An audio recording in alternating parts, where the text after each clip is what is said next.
An invitation was granted for Owen Inc. and Breckenridge firm to meet at Harvester Farm for a day of bonding and reuniting. Perhaps the nice farm girl, Julia, felt it was time to let bygones be bygones, or, what was more likely was, she had some kind of divide-and-conquer strategy in mind. Either way, no one would know for certain until that particular hourglass ran out of sand and needed to be turned again. The nice girl would just smile and say, "I just thought it would be good to have everyone together." Circumstances prevented Chick and Elizabeth attending personally, but they both agreed in good faith to send along representatives. So, when I arrived on the farm myself, I could see Breckenridge employees in their pinstriped, well-tailored suits, making their way through the fields with their own ink bodies who could be heard before they were spotted, booted, and just itching to fire off some guns. I could also see Buddy, accompanied, as always, by Dale Cooper and Chad Perry. I was keen to observe him in something of a natural habitat. I was also hoping that chance would give me an opportunity to speak to one of the Capital frat boys on their own. The Breckenridge crew did look somewhat out of place, sipping fresh fruit drinks and discussing their portfolios. There were children running around too. Their laughter rose into the air, and it made quite a charming atmosphere. It was quite a breath of fresh air, not just because of the crisp Bournemouth sunshine. I kept my distance from Buddy. He looked a little subdued that day. His voice could still be heard cheering and trying so desperately to impress Julia, but with a stern warning from the cappy, I could assume this was generally his best behaviour. Cooper had shown an interest in one of the banker girls. He was stood with arms folded. The girl was laughing at a joke he was telling her. Buddy had wandered towards the shooting range set up courtesy of Stoker Circus on the East Acre. Chad spotted where Buddy was heading, so he danced after him, probably also under orders from the cappy to prevent his son from doing something stupid. Julia herself I avoided. The hostess was busy circulating. The farmhand Glenn was stood by Gordon's paddock introducing his favourite animal to a mix of Beck employees and Owen ones. I was enjoying the trip away from the city when I spotted Buddy pick up a rifle. "Hit the target, win a prize," the showrunner from the Stoker Circus, Ira Stoker, called. "Hit 2 targets and win one of our stuffed animals." Buddy lifted the gun. A grin spread across his face. 5 targets. He judged them with a trained eye. Fired off the rounds, shot after shot, 5 times. Ira turned and checked the targets. "Well, better luck next time," he said. All 5 targets had been missed. Buddy's lips tightened. His eyebrows raised.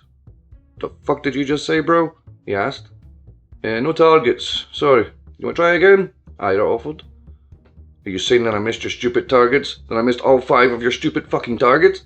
Ira carried on. "Sorry, you must have a bad aim. More tickets and you can have another go."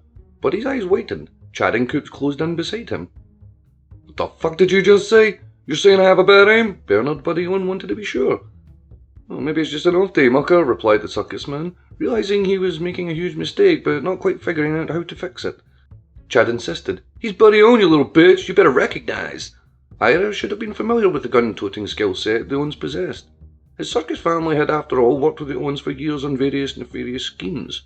What I was observing at that point was Buddy exhaling breath. Chad was still warning the circus man. Coops was stood with arms folded, ready for whatever situation was about to arise. Buddy had had enough. He fished into his belt and drew his own gun. In hindsight, this was the most expected situation to arise. The gun he had named Vag Slapper. I have no idea why, and I didn't care to ask. What was most important was that the shots began to ring out. Shoot 1, shoot 2, shoot 3, 4, 5. All 5 targets were blasted to pieces. "You see that, you little bitch?" Buddy yelled. "How's my fucking aim now? Owen never misses, you little circus freak." Credit in Buddy's favour, he had hit all 5 targets dead centre. The Breckenridge employees clutched pearls and gave an audible gasp. Owen one seemed to have fully expected this scene. Julia approached him before anything further could occur. She laid a hand softly on his shoulder. "Oh, Buddy," she said coyly, "such a boy sometimes." He looked at her. He smiled and pushed his chest out. He turned back to the circus man. "Now give me my goddamn giraffe," he said, tucking his own gun away. Who was Ira to object? He passed the stuffed animal to Buddy, who placed an arm around Julia and passed it to Chad. "Thanks, bro," Chad said. With Buddy's ego reset again, the afternoon continued on. I had to admire Julia's ability to bring calm. She was very much in control of the situation. I continued to watch Buddy as Glenn's daughter Susie raced him towards another shooting range. "Can I shoot your gun?" Susie asked him. Buddy shook his head. "No way, little mascot, this shit takes practice." Susie had been never so impressed by Buddy's natural skill. To be fair, it really was quite impressive. "Will you teach me?" the little girl asked. "First rule," said Buddy, "always make sure the safety's on." Bang! The noise made me shudder. Buddy's eyes widened. Susie roared with laughter. "Oh shit, did I just hit that fucking target?" With his back turned, he had hit the target dead centre. Susie cheered. Do it again, she urged. No way, I'm all fired out. Wait a minute. Gotta tie my laces. Buddy bent over and fired the gun from between his legs. Again, the target was hit dead centre. He put his hand to his ear. Did I just hit that goddamn target again? He asked. Owens, Susie cried out with glee, pointing to it. The little girl jumped onto his back, covering his eyes. Buddy spun around. Even with Susie fully concealing his gaze, he managed to hit the target. He had gauged the distance and trajectory by counting steps and sensing wind direction. Ira's family members were ushering him away before the gathering realised the games were rigged and replacing him with a more congenial family member. Buddy lifted Susie onto his shoulders and pointed to the showrunner. You tell that little son of a bitch, he yelled across the field. And Owen never misses a target. Cabazo! Buddy yelled as he charged across the field carrying Susie. I'd caught the whole thing on film. An ability to hit a target from anywhere was very interesting. The setup for the agents at Harbour House was hugely beneficial. Doyle's office granted the licence to function as the good gang and everything seemed to be falling into place. The dust from the Black Band's sweep of the Mac distillery was beginning to settle. The search for Tony continued, but the agency had sparked a new lease of life into Allford. As always, I was on hand to document everything, and with Dan's help at the Crier, I was keeping ahead of the curve. This place is great, Dan cried when he saw the new facilities. I looked through photographs of the distillery I had recently captured. Black Bands still occupied the area. Even if a Mac stepped back in and rang those bells, the town of Belfield was never going to be the same again. They were strong-willed people. But where was one to go from complete destruction of the empire that held them together? Allford, a rural town past Belfield.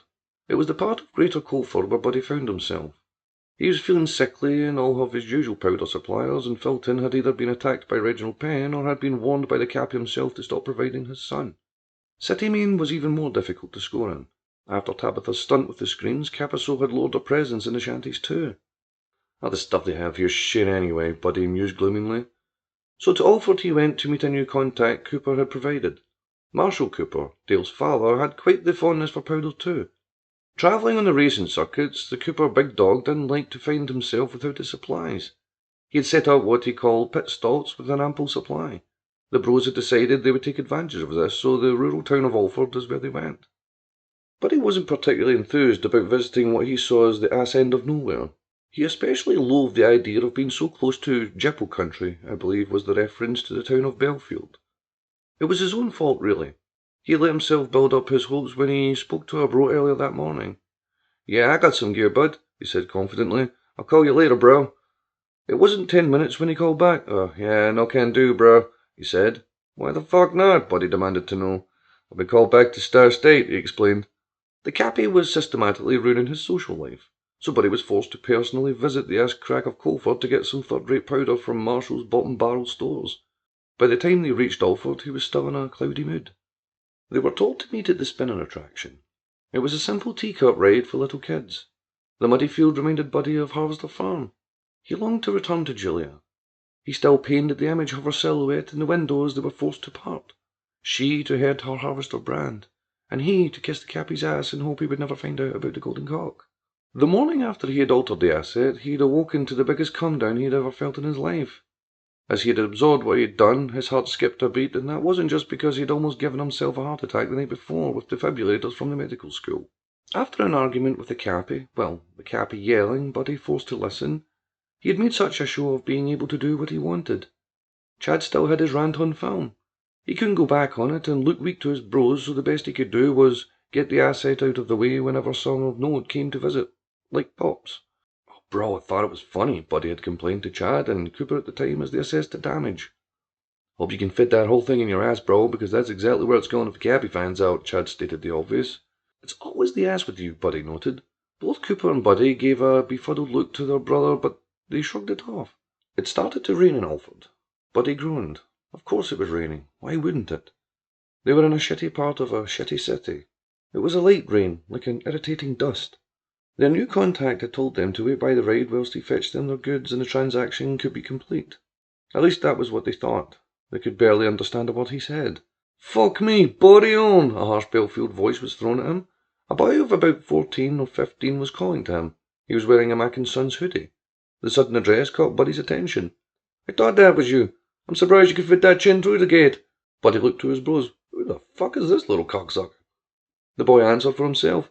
"Name's Alfie Mack, and I shagged your ma." Alfie, the youngest of the Mackin sons, was grabbing his crotch. His girlfriend, a teenage girl with a mess of black hair, was laughing hysterically. "Leave him alone, Alfie," she was saying, but the pats on his shoulder were only encouraging him. Alfie had been with his mother, an Allford native, when the distillery was seized. Annie Mac had sent Alfie and his girlfriend Melissa out of her way while she continued to wade through the mess. Alfie was a spirited boy with all his father's resilience. "You bunch of fucking inbreds," Alfie continued. "Your kids are going to have foreheads the size of Beck Tower." But he watched Alfie continuing to chide him. It was the girl's laughter that irritated him the most. "Leave it, Bud," he could hear Cooper warn.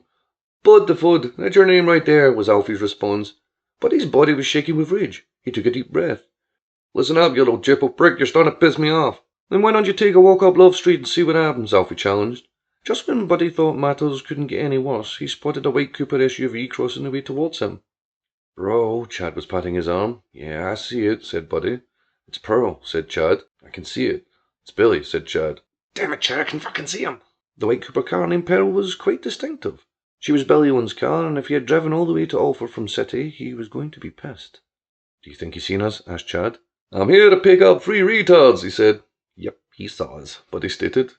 "What in all the hells are you 3 doing down here?" Billy confronted. "You bitches better get in that vehicle and not announce a complaint. I've had to drive all the way down here. I got so many damn bugs stuck to my windshield because of y'all." "Just thought we would check out the shows," Buddy tried. Billy snatched Buddy by the chin and looked deep into his eyes. "You better be sober, Bud," he warned. "Otherwise you're going to be stuck on my windshield." "I am," Buddy protested. The little altercation with Alfie Mac had gotten in the way. When Buddy explained what had happened, Billy gave a throaty laugh.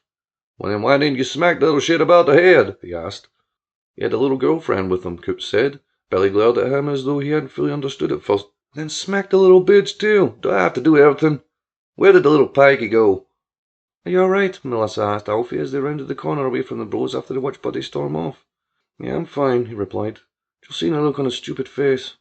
Clearly Alfie was not okay. Why would he be? His entire family had been sent into turmoil. His legacy was lost, and now it would be a long time before he saw his brother Paddy again, possibly Kieran too. The worst was his ma. She was a tough woman. Annie Mac would have to be to keep the Mac clan in order, but he knew she was struggling. That was why she had sent them away that day. "You're just going to get under my feet," said, pushing him and Melissa out of the door. Alfie knew it was so they didn't see her weep again. He drafted a letter to Paddy letting him know how proud he was of him and what he was doing.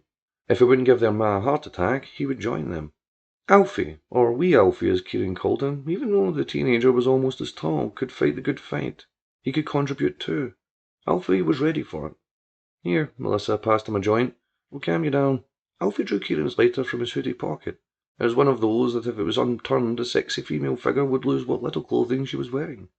He had stolen it from Kieran the last time he had been home. He inhaled. The calming effects washed over him. "Do you want to go home?" Melissa asked. Alfie shook his head. He knew his man needed to focus. The last thing she would have to worry about was her youngest. The bros had collected their coke and headed off anyway. The roller coaster pushed past. Whoosh! Alfie was startled by the sudden noise, but Melissa giggled. "The line for the sharpshooter's down," she screamed excitedly. "Come on, let's have a go."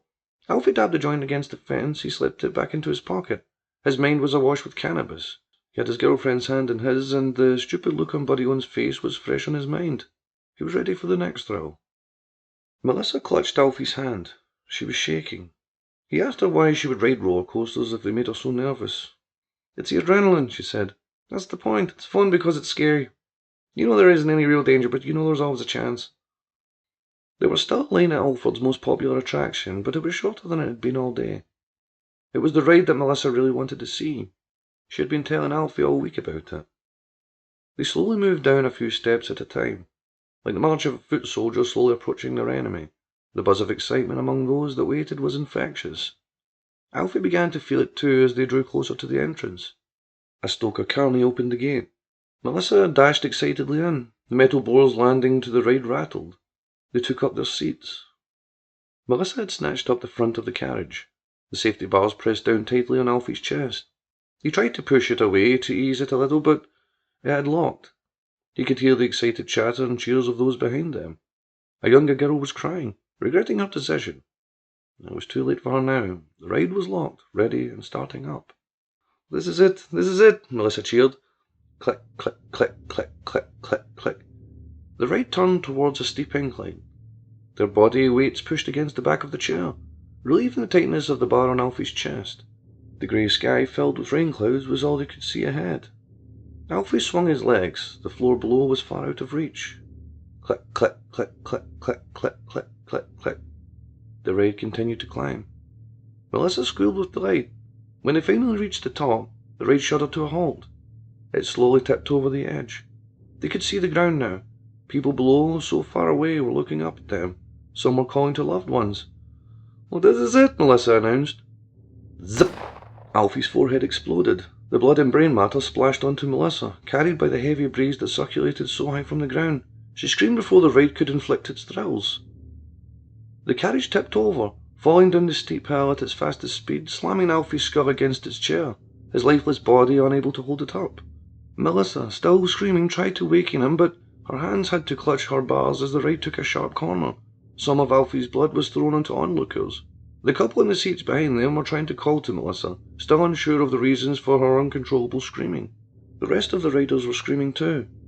Some of them were because of the speed of the coaster's dips, some because they were unsettled by Melissa's sudden chilling shrieks. They nailed way more than a dose of adrenaline. As the ride turned back along the track, Alfie's arms swung limp. "That boy's been hit in the head, stop the ride," a woman shouted. Melissa was no longer screaming. She was now shaking uncontrollably. It did seem at first as though Alfie had hit his head really badly. The crowd was unaware that a gunman lurked nearby. "How'd you like that, you little pikey shit?" Billy grinned. "1 down, 6 to go." The raid had to complete its rotation. The emergency brakes would only have made it harder for paramedics to reach the injured. Despite its death-defying loops, its thrilling spills, and its sharp corners, no one was screaming anymore. By the time it rolled into the end track, Melissa had gone almost catatonic. Click, click, click, click, click, click. The sharpshooter came to rest with a gush of steam. Zip! Now Melissa fell forward too. That was when the screams erupted once again. "Dude, what the fuck did you do that for?" Buddy was calling as the bros and Billy piled into peril. Billy gave a cold, callous laugh. "Hey, by knows those gibbos are staying on society. You gotta cull 'em." Cooper looked as though he was going to vomit. Chad was rocking in his seat as though he had been the one on the ride. "Don't think because you're my cousin you'll get special treatment," Billy stated as he drove away. "If I need to drive down here again to fetch your ass, I'll put a bullet in all of you. Am I clear?" "Fuck yeah, I believe you are, yeah." Paddy rang off from his mother. Her tears were still fresh, and in that moment he felt he would never be able to forget them. Kieran had been watching him anxiously. He knew from his brother's tone and the look of grief that spilled into Paddy's expression that something terrible had happened. "What's going on?" Kieran asked nervously. Paddy took a moment to catch his breath. Paddy could only shake his head. "Fuck's sake, Paddy," Kieran barred. "What's happened?" "It's Alfie," he replied, unable to disguise the crack in his voice. "God, Alfie. Shot Alfie, he's dead." It was now Kieran's turn to shake his head. "No," he cried. "Not the wee man. Not the fucking wee man." Paddy rushed across the room as Kieran sunk into his chair, giving himself into despair.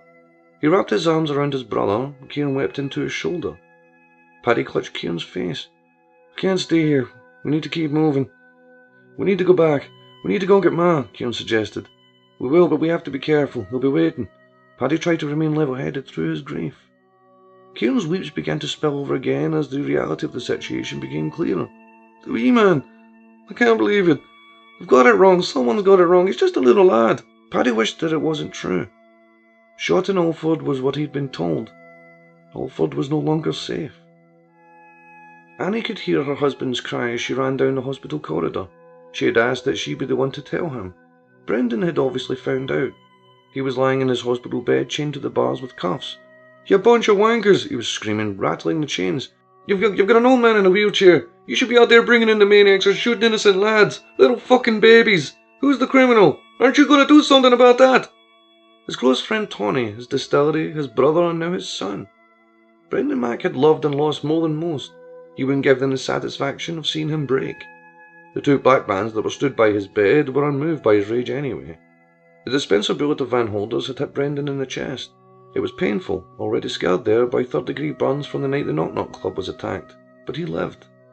He outlived his son. He was now being kept in a secure wing of Colford General, a section of the hospital seized by the black bands. Judge Doyle promised justice in the Shady City. It didn't always prove to be the justice we expected or want. Justice is, after all, blind. You hear that? I know never misses the target. I checked the footage of Buddy I'd gathered at Harvester Farm. With the license from the lawmakers, we were granted access to their secure servers, in the understanding that any evidence we found was to be submitted to them. The footage didn't prove much. Sure, Buddy had skills with a gun, but that didn't place him at the scenes of the crimes. But at least it was something. So I clicked submit. That evening, Olivia Hicks lit a candle for Alfie in her church.